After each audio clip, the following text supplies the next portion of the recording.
So ഇത് ഏതെങ്കിലും symptoms നിങ്ങൾക്ക് ഉണ്ടെങ്കിൽ നിങ്ങൾ തീർച്ചയായിട്ടും ചെയ്തിരിക്കേണ്ട 4 ബ്ലഡ് ടെസ്റ്റുകളുണ്ട്. കിഡ്നി ഡിസീസ് അറിയാനായിട്ട് നിങ്ങൾ ക്രിയാറ്റിനിൻ മാത്രം നോക്കിയാൽ മതിയോ? ബ്ലഡിൽ ക്രിയാറ്റിൻ കൂടുക എന്ന് പറയുന്നത് കിഡ്നി ഡിസീസിൽ ലേറ്റ് സ്റ്റേജിലാണ് ഈ ഒരു ക്രിയാറ്റിൻ നമ്മുടെ ബ്ലഡിൽ ക്രമാതീതമായിട്ട് കൂടി കാണുന്നത്.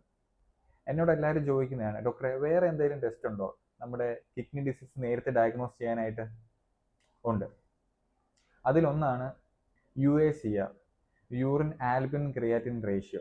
നമ്മുടെ കിഡ്നിയുടെ നെഫ്രോൺസ് ഒക്കെ ഡാമേജ് ആയി കഴിയുമ്പോഴത്തേക്ക് നമ്മുടെ കിഡ്നിക്ക് ഫിൽട്ടർ ചെയ്യാൻ പറ്റാത്ത അവസ്ഥയിൽ പ്രോട്ടീൻ ലീക്ക് ഉണ്ടാവും. ഈ പ്രോട്ടീൻ ലീക്ക് കണ്ടുപിടിക്കുന്നതാണ് UACR എന്ന് പറയുന്ന ടെസ്റ്റ്.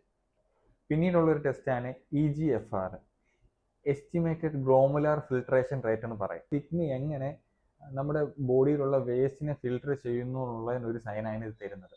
പിന്നീട് നമ്മൾ സിമ്പിൾ യൂറിൻ ടെസ്റ്റ് ചെയ്താൽ അതിനകത്ത് RBC, കാസ്റ്റ്, എന്തെങ്കിലും ഇൻഫെക്ഷൻ എന്തെങ്കിലും ഉണ്ടോ എന്ന് നമുക്ക് അറിയാൻ പറ്റും. പിന്നീട് നമ്മുടെ കിഡ്നിയുടെ സ്ട്രക്ചറും എന്തെങ്കിലും സിസ്റ്റോ എന്തെങ്കിലും ഉണ്ടോ എന്ന് അറിയാനായിട്ട് നമുക്കൊരു സിമ്പിൾ വയറിൻ്റെ ഒരു അൾട്രാസൗണ്ട് സ്കാൻ എടുത്താൽ നമുക്ക് അറിയാൻ പറ്റും.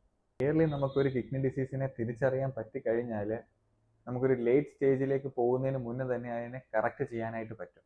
ഡയബറ്റീസ് ഉള്ളവർ തീർച്ചയായും ഈ ടെസ്റ്റ് ചെയ്തിരിക്കണം. അതുകൂടാതെ തന്നെ നിങ്ങൾക്ക് ഈ പറഞ്ഞ സിംറ്റംസ് ഉള്ളവരും ഈ ടെസ്റ്റ് ചെയ്തിരിക്കുക.